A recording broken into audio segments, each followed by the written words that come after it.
Chapter number 3, ruling the country side. तो इस chapter में हम ये पढ़ेंगे कि जब कंपनी दीवान बनी, यानी ईस्ट इंडिया कंपनी जब दीवान बनी तो उसने कौन से नए मेथड्स बनाए रेवेन्यू जनरेट करने के, और साथ ही उस टाइम की एग्रीकल्चरल कंडीशंस क्या थी, ये भी जानेंगे हम अपने आज के चैप्टर में। तो चलिए शुरुआत करते हैं।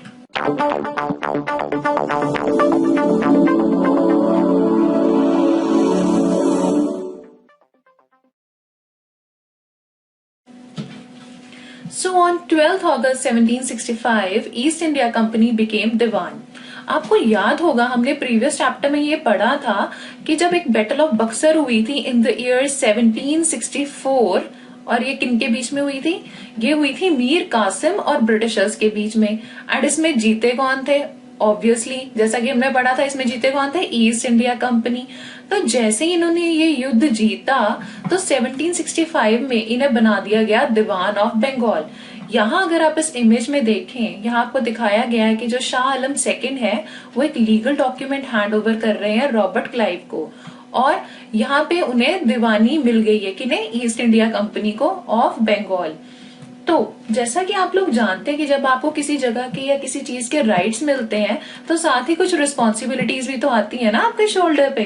तो same was the case with east India company. यहाँ पे भी उनपे एक रिस्पॉन्सिबिलिटी आई कि अब उन्हें एडमिनिस्टर करना था लैंड। कौन सा लैंड? यहाँ पे हम बात कर रहे हैं अबाउट बंगाल, क्योंकि उन्हें जो दीवानी राइट्स मिले थे वो बंगाल के मिले थे ना। तो अब बंगाल को एडमिनिस्टर करना और वहां पे एक नया कलेक्शन जो है रेवेन्यू का कलेक्शन, उसका सिस्टम डेवलप करना, ये सारी रिस्पॉन्सिबिलिटीज किन पे आई? On East India Company. तो अब जब ये लोग बने दीवान तो इनके ऊपर जो जो जिम्मेदारियां बढ़ी, अगर उनके बारे में बात करें तो सबसे पहले बात ये थी कि उन्हें ऑर्गेनाइज करना था क्या? अपने रेवेन्यू रिसोर्स को। रेवेन्यू जैसा कि हमने आपको पहले भी बताया है क्या होता है, ये जो टैक्सेस हम कलेक्ट करते हैं ना फ्रॉम पीजेंट्स या from the residents of that place, तो वो जो रेवेन्यू है, जो इनकम है, उसे कैसे ऑर्गेनाइज करना था, ये इनके लिए बहुत जरूरी हो गया। उसके अलावा इन्हें ऐसी क्रॉप्स को यील्ड करवाना था जो इनके लिए जरूरी थी। And third was colonising of the country side. अब कंट्री साइड आप में से बहुत से बच्चे पूछेंगे क्या होता है कंट्री साइड। आप एक नॉर्मल लेमैन लैंग्वेज में ये समझ लीजिए कि जैसे जो हमारे रूरल एरियाज होते हैं ना, उन्हें कहा जाता है कंट्री साइड। तो अभी उसे कॉलोनाइज करना चाहते थे। क्यों? सो दैट वो उनके लिए एक अच्छा कह सकते हैं कि सोर्स बन जाए जहां से कि उन्हें बहुत सारी इनकम हो सके, जिससे कि वो फायदा उठा सके अपने फ्यूचर में इन ट्रेडिंग पर्पस या जो भी एडमिनिस्ट्रिंग पर्पस वगैरह था। तो अब जब कंपनी को रेवेन्यू मिलने लगा तो उन्होंने क्या किया? Well, after becoming Diwan of Bengal, the company started purchasing cotton and silk from the revenue generated from Bengal. अगर आपको याद हो तो हमने ये प्रीवियस चैप्टर में पढ़ा था कि सबसे पहले कंपनी को ब्रिटेन के ऊपर रहना पड़ता था डिपेंडेंट। अब ब्रिटेन के ऊपर उन्हें क्यों डिपेंडेंट रहना पड़ता था? वेल, जितना भी उनको पैसा आता था वो ब्रिटेन से आता था, जिससे वो क्या कर पाते थे? कॉटन परचेज कर पाते थे और साथ ही सिल्क परचेज कर पाते थे फ्रॉम इंडिया। लेकिन अब जब वो बन गए दीवान, कहाँ के? बंगाल के, तो उन्हें यहीं पे इतना पैसा इकट्ठा होने लग गया कि वो इजीली अपना जो भी जरूरत का सामान था, जैसे कि कॉटन, सिल्क, स्पाइसेस या और भी जो चीजें उन्हें चाहिए थी, वो यहीं पर से आराम से उन्हें परचेज करने लग गए। तो अब ये सब चीजें तो बड़ी अच्छी चल रही थी ईस्ट इंडिया कंपनी के लिए, लेकिन इसी दौरान ना कुछ प्रॉब्लम्स भी आई। तो वो प्रॉब्लम्स क्या थी वो भी जान लेते हैं। जब इन्होंने बहुत ज्यादा ह्यूज अमाउंट, यानी कि बहुत ज्यादा heavy amount as revenue collect करना शुरू कर दिया फ्रॉम पीजेंट्स एंड आर्टिजन्स, तो उससे क्या हुआ? The economy of Bengal was facing deep crisis, so artisans and peasants left Bengal। तो ये हम बात कर रहे हैं उस टाइम की जब ये लोग बन गए थे दीवान। तो ईस्ट इंडिया कंपनी ने बहुत ह्यूज अमाउंट जो था ना, वो क्या किया? इनके ऊपर लेवी कर दिया। इनके ऊपर? Peasants and artisans of Bengal, कि आप हमें बहुत ह्यूज अमाउंट जो है एज टैक्स पे करेंगे because now we are the diwans. तो अब इतना बड़ा अमाउंट आम लोगों के लिए पे करना हो गया बहुत ज्यादा मुश्किल। तो जो बंगाल की इकोनॉमी थी ना, यानी जो अर्थव्यवस्था थी बंगाल की, वो बहुत डीप क्राइसिस में चली गई। यानी वहां पे बहुत ज्यादा कमी आ गई। किस चीज की? पैसे की, एंड और किस चीज की? रिसोर्सेज की। तो जब ये रिसोर्सेज और पैसा दोनों बहुत ज्यादा कम होने लग गए, तो वहां के जो लोग थे मजबूरी में उन्हें क्या करना पड़ा? उन्हें बंगाल छोड़ के जाना पड़ा, जैसा कि आपको यहाँ इमेज में दिखाया गया है। और इसी के साथ एक और चीज भी हुई। हुआ ये A big famine hit Bengal in 1770. This killed about 10 million people. 1770 में एक बहुत बड़ा फेमाइन आया बंगाल में। यानी वहां पे एक इस तरह की कैलेमिटी हुई जिसकी वजह से 10 मिलियन जो लोग थे उनकी डेथ हो गई। अब ये अबाउट 1/3 ऑफ पॉपुलेशन था उस टाइम बंगाल का, जो कि वहां से वॉश आउट हो गए। Either some of them were killed और some of them had to left the place because there was no food, no resources, no money left with them. So as you can see in this image, आपको यहाँ पे क्या दिखाया गया है कि उस टाइम के जो लोग थे उनकी कितनी बुरी हालत आपको दिखाई गई है ना, कि देखिए उनके पास कुछ भी नहीं है, बीमार हैं, खाने को भी कुछ नहीं है, पैसे भी नहीं है। तो बहुत मतलब एक कह सकते हैं कि बहुत ही ज्यादा बुरी जो थी कंडीशन थी उस टाइम बंगाल के लोगों की, और उन्हें बहुत ज्यादा प्रॉब्लम फेस करनी पड़ रही थी इन 1770। तो जब ये सब चीजें हुई ना, कि जैसे लोग छोड़ के जाने लग गए बंगाल को, और साथ ही ये फेमाइन वगैरह आ गया, तो उस टाइम क्या हुआ? जो ब्रिटिशर्स थे उन्हें लगा कि उन्हें कुछ ऐसे स्टेप्स लेने चाहिए। कैसे स्टेप्स? कि जिससे क्या हो, कुछ इम्प्रूवमेंट हो। अब ये इम्प्रूवमेंट से हमारा क्या मतलब है? सबसे पहले उन्होंने सोचा कि we should do something to improve the agriculture. So now the company wanted to improve agriculture in order to stop the decrease in its revenue. अब यहाँ पर भी आप एक चीज नोटिस कीजिए, कंपनी को किसी चीज से मतलब नहीं है कि लोग बीमार हैं या उनको खाना नहीं मिल रहा है या जो भी। उनकी कोशिश ये है कि इम्प्रूव कर लें एग्रीकल्चर को, ताकि जो लोग यहाँ से जा रहे हैं ना बंगाल से, वो बंगाल में ही रुके रह जाए, सो दैट जो उनका रेवेन्यू अब डिक्रीज होने लग गया ऐसा ना हो, उनका जो रेवेन्यू है वो वहीं के वहीं बचा रहे। तो उस दौरान इन्होंने कुछ ऐसे स्टेप्स लेने के बारे में सोचा जिनके बारे में हम अभी आगे डिस्कस करने जा रहे हैं। तो सबसे पहले बात कर रहे हैं हम about the introduction of permanent settlement system. अब ये जो परमानेंट सेटलमेंट सिस्टम था, इसे किसने इंट्रोड्यूस किया था? It was done by Lord Cornwallis. कब? In the year 1793। अब जिन्हें आप ये इमेज में देख रहे हैं ना, ये है लॉर्ड कॉर्नवालिस। ये गवर्नर जनरल थे हमारे फ्रॉम ईयर 1786 टिल 1793। अब इन्होंने एक नया कंसेप्ट निकाला जिसे कहा जाता है permanent settlement system of Bengal और permanent settlement system of collecting revenue. तो अब इस सिस्टम में था क्या? देखिए आपको एक नॉर्मल वे में समझाते हैं। इन्होंने क्या कहा? इन्होंने कहा कि जो लोकल राजाज और ताल्लुकदार थे उस एरिया के, जहां जैसे कि बंगाल के, तो अब उन्हें जाना जाता था किस नाम से? अब उन्हें कहते थे जमींदार। तो जो जमींदार थे उनको ये कहा गया कि आज से ये जो भी लैंड है ना, सबकी ओनरशिप जो है वो जमींदार को हैंड ओवर कर दी जाएगी।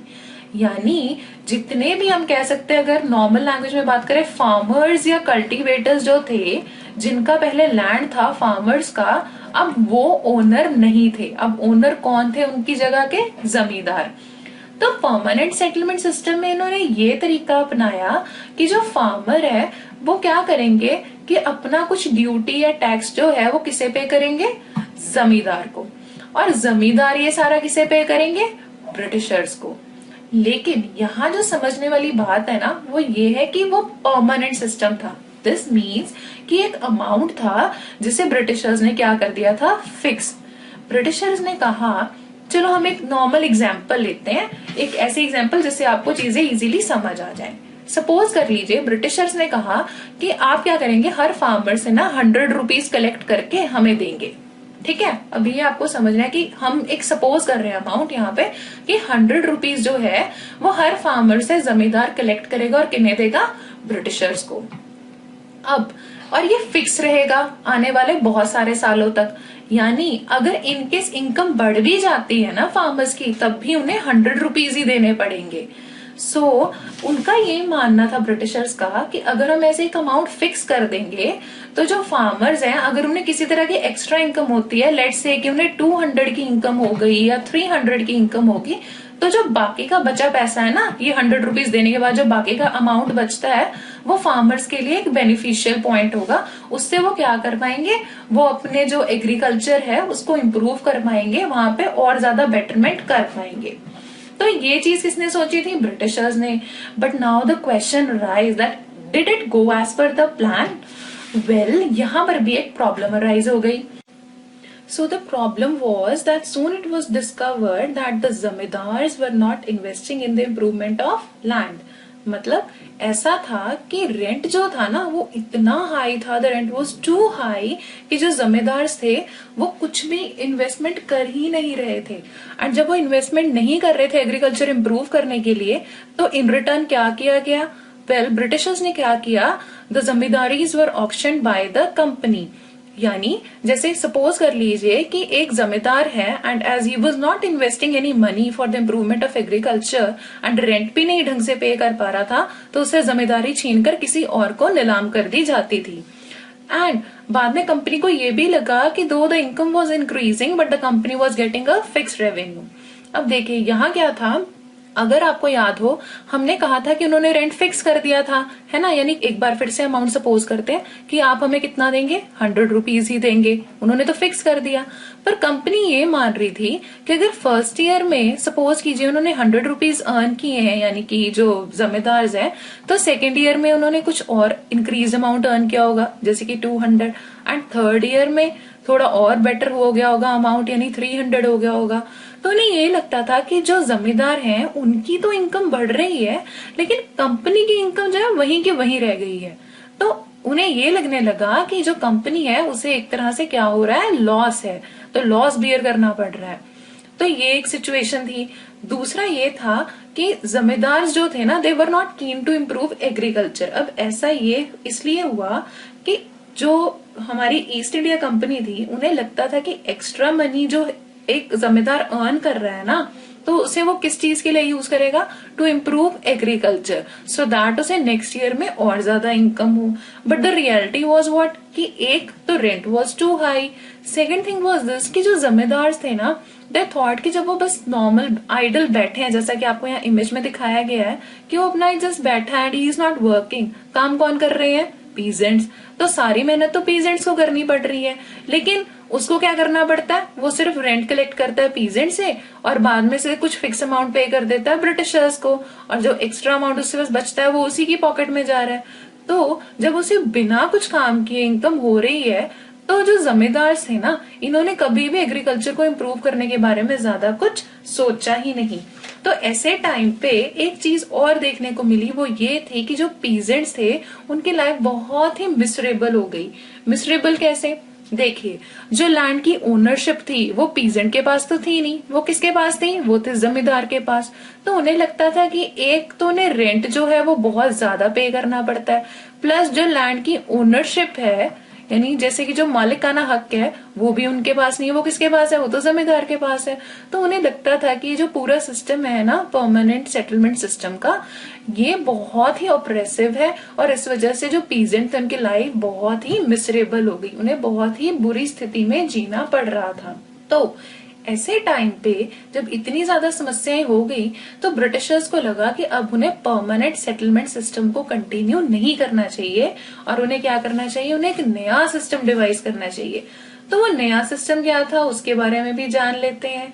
वेल, नया सिस्टम जो आया वो था महलवाड़ी सिस्टम। अब ये किसने डेवलप किया था, it was developed by Holt Mackenzie in 1822। Holt Mackenzie एक ऐसे इंग्लिश मैन थे जिनका ये मानना था कि जो विलेज है ना वो एक बहुत ही इम्पोर्टेंट सोशल इंस्टीट्यूशन है, किनके लिए, इंडियंस के लिए। तो वो भी स्पेशली अगर हम बात करें नॉर्थ इंडिया की। तो उन्होंने ये सोचा कि एक ऐसा सिस्टम इंट्रोड्यूस करते हैं जिसमें हम जब बात करेंगे तो पूरे के पूरे विलेज की बात करेंगे। तो ये जो पूरा विलेज की बात होती थी ना कलेक्टिवली, इसे क्या कहा जाता था, इसे कहा जाता था महल। तो ये जो महल वर्ड है इसी को लेकर बनाया गया महलवाड़ी सिस्टम, ठीक है। और ये कब बनाया गया, इन द ईयर 1822। तो it was introduced in northern parts of India, यानी इंडिया का जो नॉर्दर्न हिस्सा है ना, जो सारा आप देखते हैं नॉर्दर्न पार्ट है, जैसे कि हम बात करते हैं अभी प्रेजेंट की बात करें जिसमें यूपी, पंजाब और ये जितना भी प्लेन एरिया आता है ना नॉर्दर्न पार्ट का, तो ये वहां पे इंट्रोड्यूस हुआ था। ठीक है, अब ये जो सिस्टम था ना, ये परमानेंट सेटलमेंट सिस्टम से कुछ हद तक डिफरेंट था। ये डिफरेंट कैसे था वो भी जान लेते हैं। आपको याद होगा उसमें क्या होता था कि हर इंडिविजुअल पीजेंट जो था वो किसको पैसे देता था, जमींदार को, और जमींदार किसे पैसे देता था, ब्रिटिशर्स को। लेकिन यहाँ पे सिस्टम चेंज किया गया। कैसे? पहला तो जो फिक्स रेंट वाला सिस्टम था वो हटा दिया गया। इन्होंने कहा कि हम हर पीजेंट से एक जितना रेंट नहीं ले सकते, तो उसके लिए उन्होंने क्या किया, फील्ड्स वर मेजर्ड। अब होता ये था कि कुछ ऑफिसर्स असाइन किए गए जो विलेज में जाके लैंड्स को इंस्पेक्शन करते थे वहां पे, और हर जो खेत होते थे ना, जो फील्ड्स होती थी, उनकी मेजरमेंट करते थे। वो इसलिए क्योंकि उन्होंने ये कहा कि जिसके पास है स्मॉल लैंड तो उसका रेंट भी होगा स्मॉल, और जिसके पास है बिग लैंड तो उसका रेंट भी होगा big.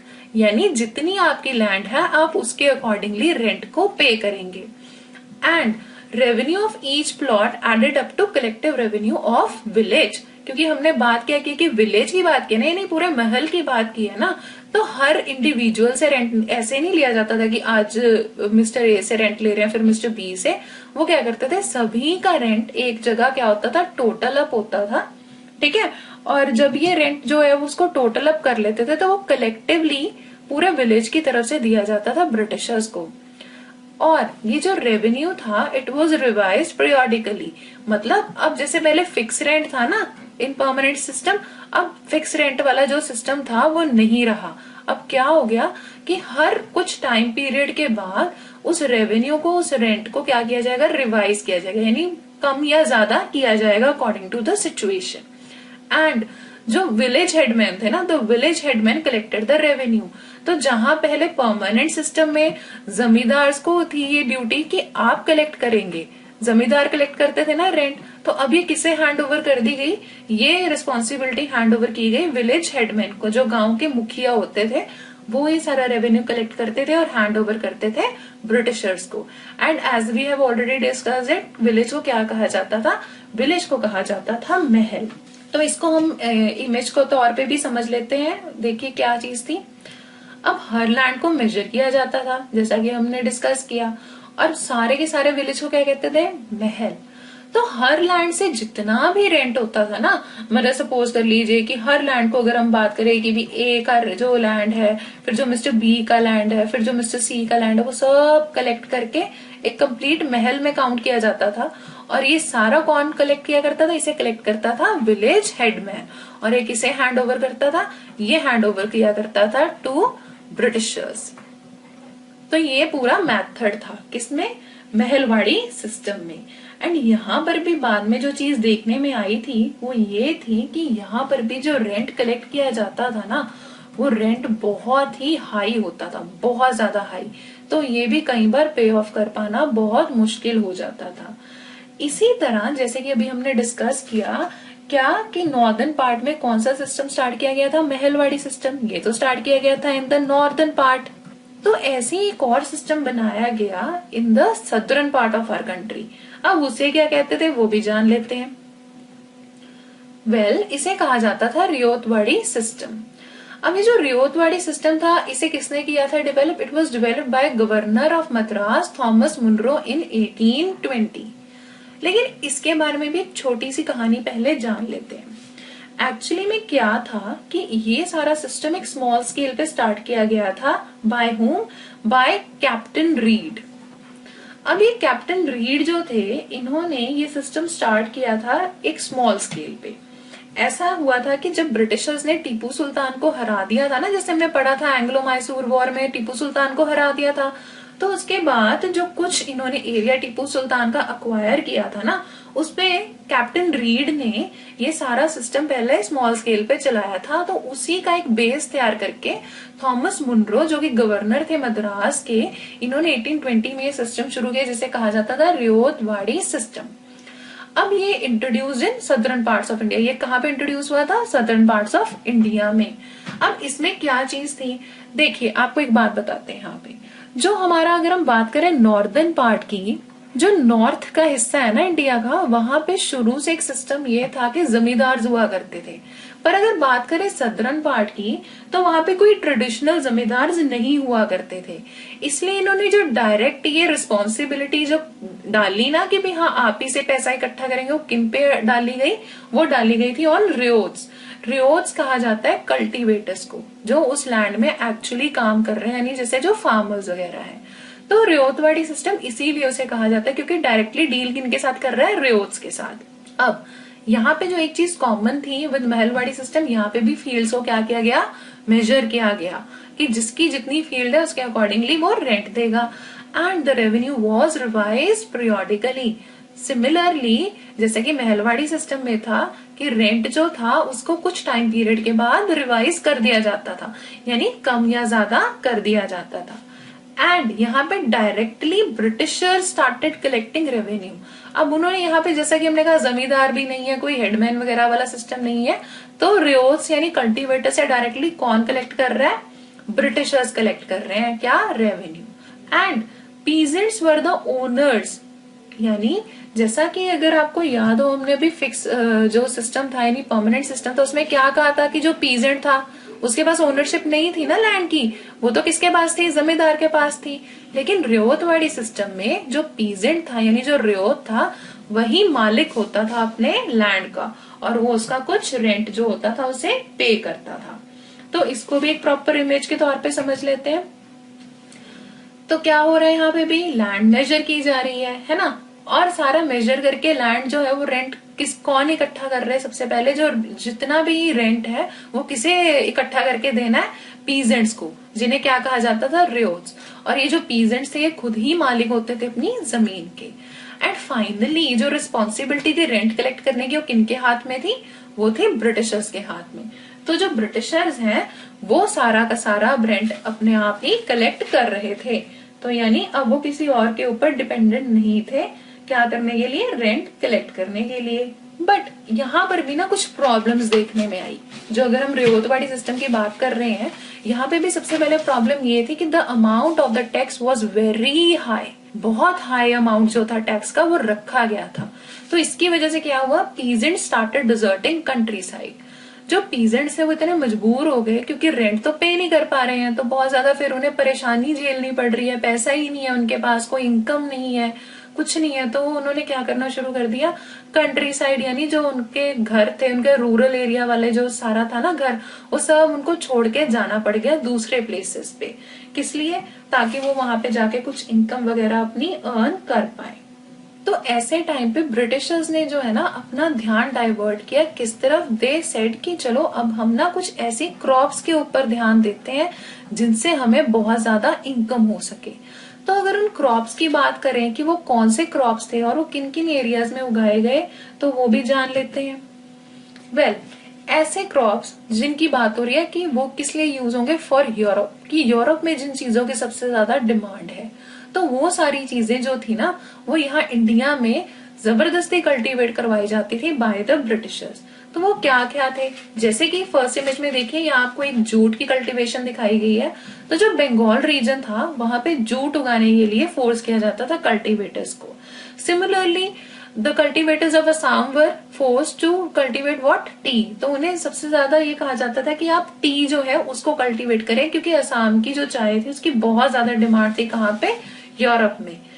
And sugar cane of UP was in demand, so वहां पे फोर्स किया जाता था कल्टीवेटर्स को कि आप सिर्फ शुगर केन ही सबसे ज्यादा ग्रो करेंगे, उसके अलावा आप कोई और चीज कल्टीवेट नहीं कर सकते। तो उस वक्त जो यूपी था ना उसको यूनाइटेड प्रोविंस कहा जाता था, ये बात आप याद रखना। एंड पंजाब में वीट उगाने के लिए ज्यादा जोर दिया जाता था क्योंकि वहां पे वीट इजीली कल्टीवेट हो सकता था और उसको वो यूज करने वाले थे, किस लिए? कि उसको एक्सपोर्ट करेंगे यूरोप में। तो सच वर द थिंग्स कि अलग अलग क्रॉप्स जो थे ना वो उगाने के लिए फोर्स करते थे ब्रिटिशर्स। इसी तरह एक और चीज थी जो चाहते थे ब्रिटिशर्स की कल्टीवेट की जाए बाय द इंडियन फार्मर्स। वो क्या थी? Well, that was Indigo. तो अगर इंडिगो कल्टीवेशन की बात करें तो वो इसलिए जरूरी था क्योंकि it was of high demand for dyeing clothes in Europe and India's tropical climate is suitable for its growth. देखिए, जो ये इंडिगो जैसे आप यहाँ इमेज में देख रहे हैं ना, ये क्या होता है, नील होता है, ठीक है। तो ये ऐसा ब्लू पाउडर था जिसे कि यूज किया जाता था क्लोथ्स डाई करने के लिए यूरोप में। तो इसकी बहुत ज्यादा डिमांड थी यूरोप में, एंड इंडिया का जो ट्रॉपिकल क्लाइमेट था ना वो सूटेबल था इसकी ग्रोथ के लिए। ट्रॉपिकल क्लाइमेट क्या होता है, वेल एक ऐसा आप कह सकते हैं प्लेस की हम बात कर रहे हैं जहां पे फुल ईयर क्या रहता है, एक वार्म टेम्परेचर मेंटेन रहे, जहां पे मतलब ज्यादातर जो मंथ्स है वहां पे एक वार्म टेम्परेचर मेंटेन रहे, उसको कहा जाता है ट्रॉपिकल क्लाइमेट। और ये जो वार्म टेम्परेचर था ना, ये सूटेबल था किसकी ग्रोथ के लिए, इंडिगो की ग्रोथ के लिए। And India was the main exporter of Indigo. तो अब इस चीज को समझने के लिए मैं आपको एक पूरे ना एक चीज समझाती हूँ। यहाँ पे क्या था, पहली बात तो आप समझ चुके हैं कि यूरोप में क्लोथ्स को डाई करने के लिए इसकी सबसे ज्यादा जरूरत थी।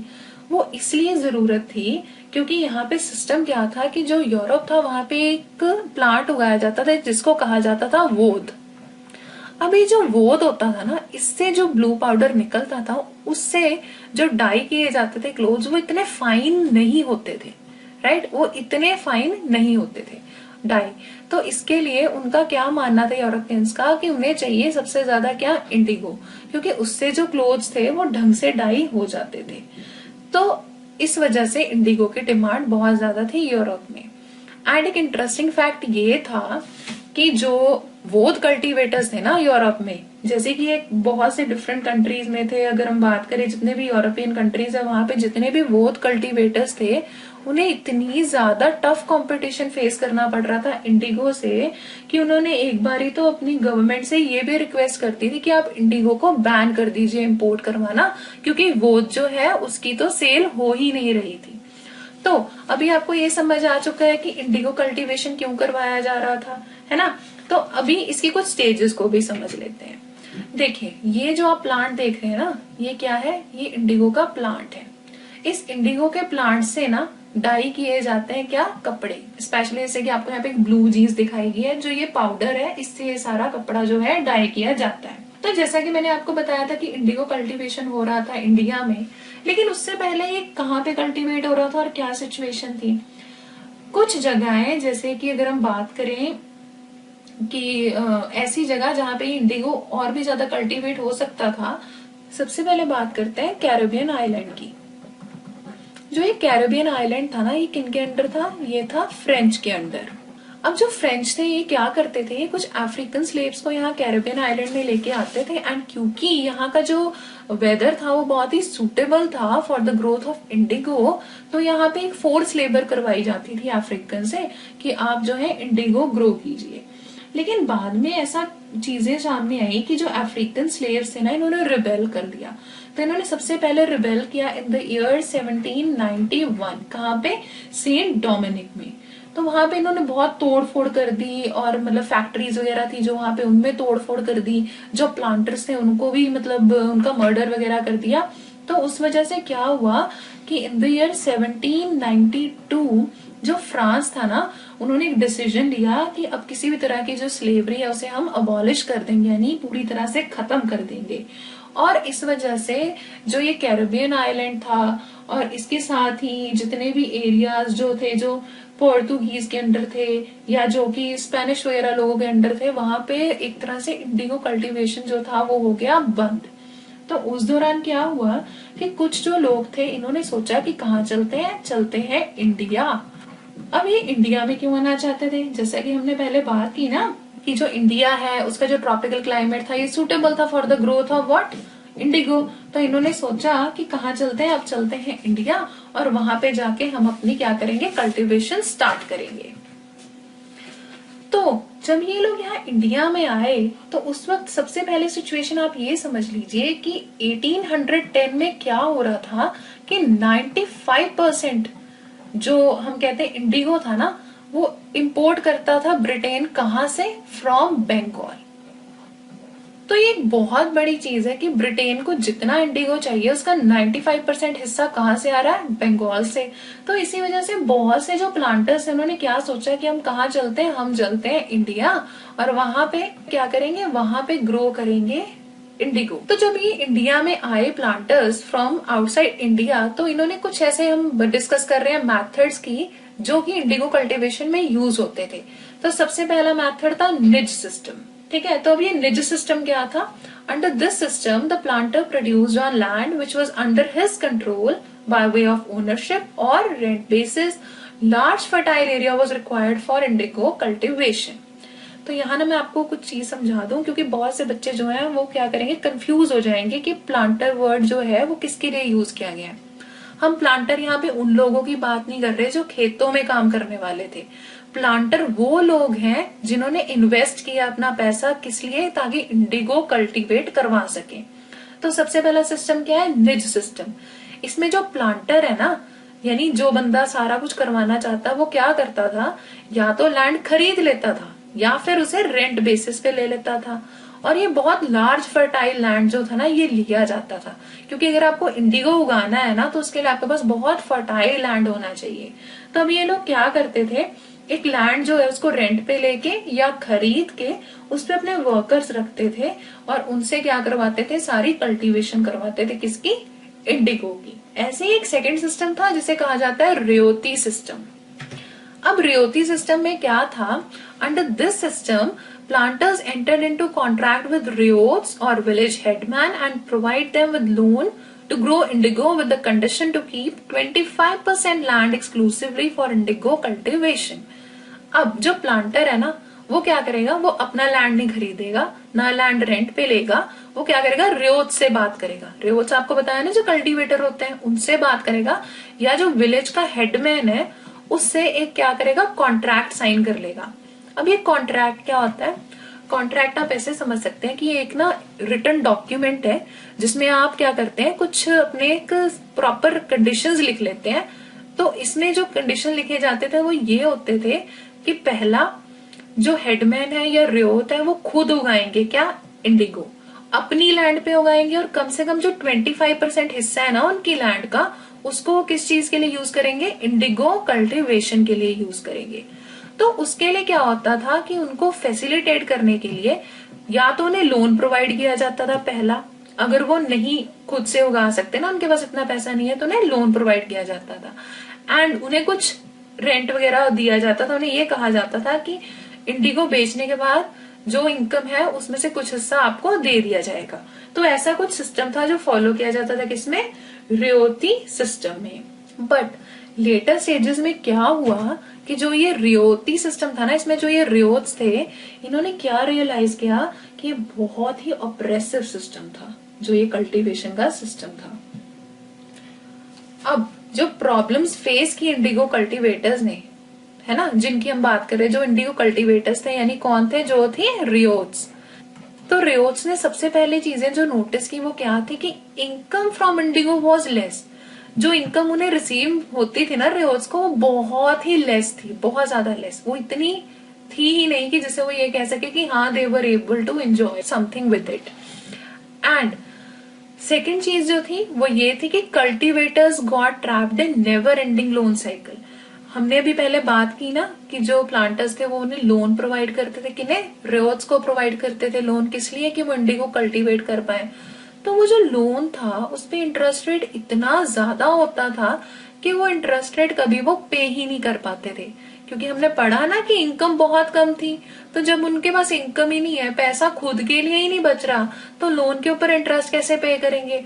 तो ये लोन जो थे ना साल दर साल चलते ही रहते थे, एक नेवर एंडिंग साइकिल के जैसे, और वो इन लोन्स के जाल में से कभी बाहर निकल ही नहीं पाते थे। More over the land became infertile and unsuitable for growing rice crop. अब ये चीज ऐसी क्यों हुई ये भी समझ लेते हैं। जब हम बात करते हैं इंडिगो की, इसके जो रूट्स होते हैं ना इंडिगो के, ये रूट्स ना बहुत डीप जाते हैं लैंड के अंदर। तो उससे क्या होता है कि जो लैंड होती है ना वो इनफर्टाइल हो जाती है, यानी दोबारा उस पर कोई चीज उग ही नहीं सकती। तो जैसे कि अगर हम बंगाल की बात करें, वहां पे सबसे ज्यादा राइस ग्रो किया जाता है। तो इतना इनफर्टाइल हो जाता था लैंड कि वहां पे राइस तक भी ग्रो नहीं हो पाता था। मतलब वो एकदम इनफर्टाइल बन जाता था लैंड, आप वहां पे कुछ भी नहीं उगा पा रहे।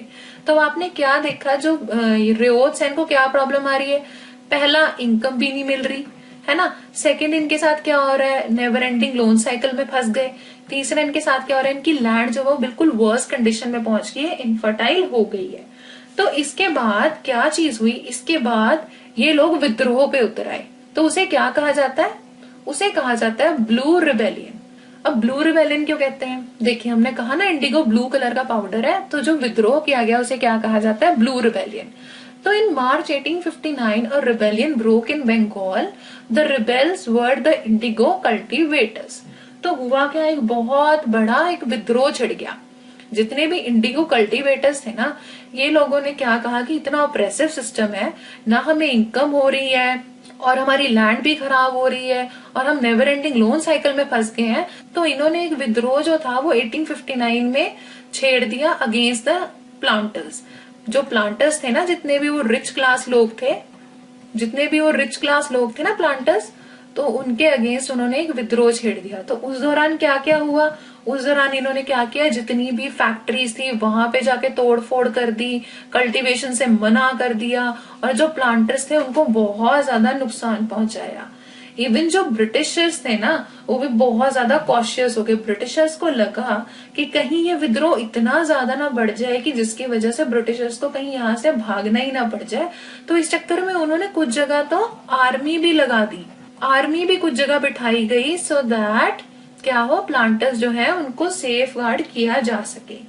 तो जब ऐसी सिचुएशन हो रही थी, इतने हालात बिगड़ रहे थे, तो ये बात किन तक पहुंची? ये बात पहुंची क्वीन विक्टोरिया तक।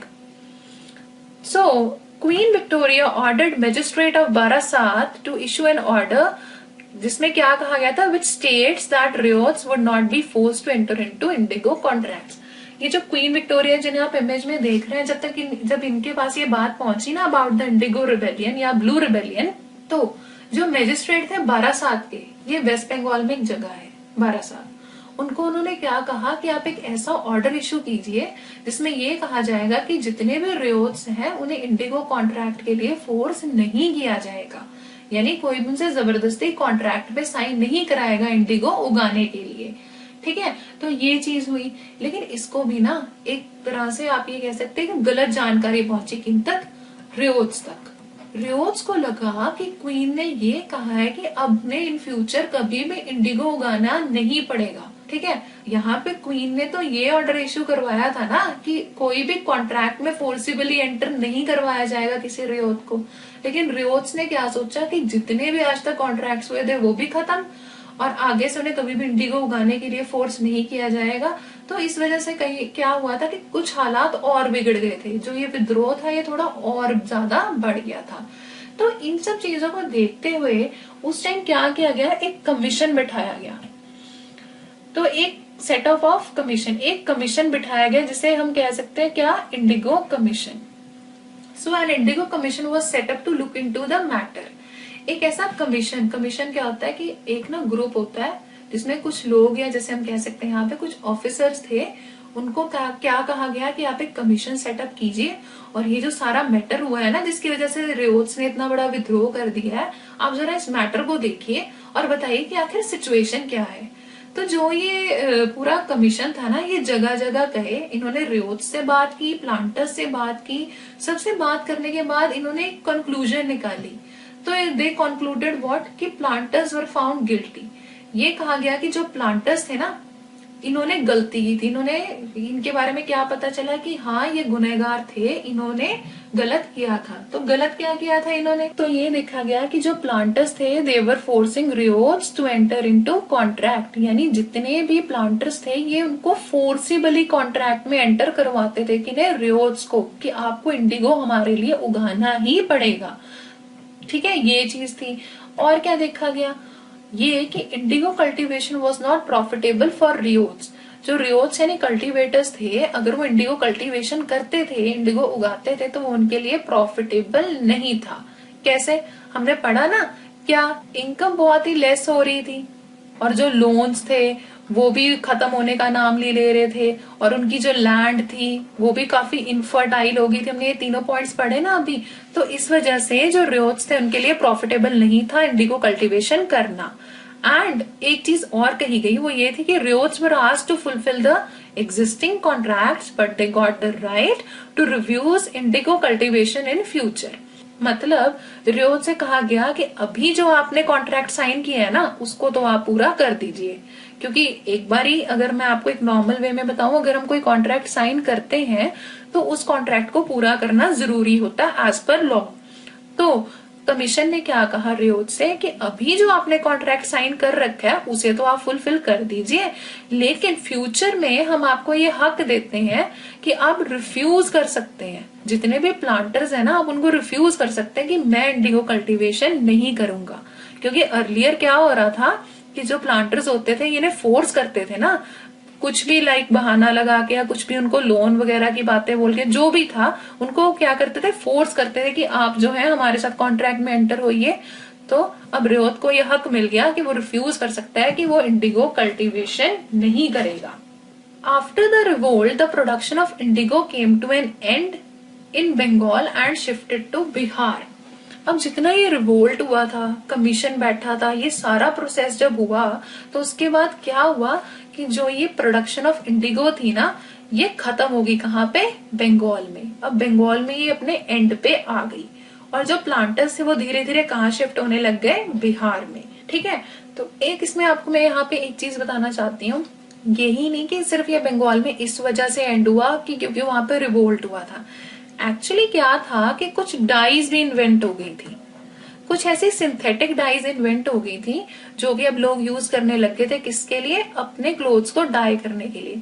तो उस वजह से भी थोड़ा सा डिमांड में क्या आया था? डिक्रीज हो गए थे डिमांड, थोड़ा सा डिमांड में कमी आई थी इंडिगो के।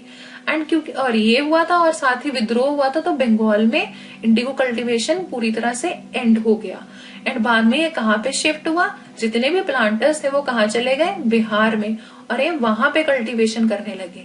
लेकिन कुछ सालों बाद वहां पे भी सेम सिचुएशन अराइज हुए कि जब लोगों को लगा कि उन्हें लॉस हो रहा है तो क्या हुआ? वो लोग भी वहां पे रिवोल्ट पे उतर आए।